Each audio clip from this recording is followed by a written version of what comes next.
Hi friends, event అని చూస్తున్నారా? వీటిని అప్పట్లో మా పూర్వీకుల నుంచి ఇప్పటిదాకా మేమైతే పండించుకొని తింటున్నాం. వీటిని సామలు అని అంటాము.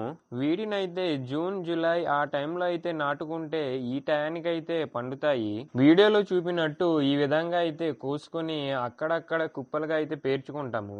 వాటన్నిటిని ఒక దగ్గర తీసుకుపోయి ఈ విధంగా అయితే మట్టుకుంటాము. మనం ఈ విధంగా మట్టుకోవడం వల్ల మొక్కల్లో నుంచి గింజలైతే కిందకైతే రాలుతాయి. వాటన్నిటిని ఇంటికైతే తీసుకువెళ్ళి ఎండలో అయితే ఒక రోజు ఎండబెట్టుకుంటాము. ఎండబెట్టుకున్న తర్వాత ఇలాంటి దాంట్లో వేసుకొని ఈ విధంగా అయితే తిప్పుతాము.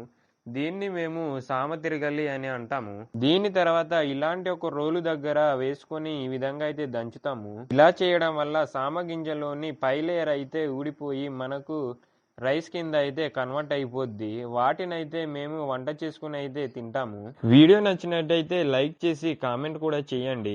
ఈ రోజుకైతే ఇంతే ఫ్రెండ్స్, ఉంటా, బాయ్.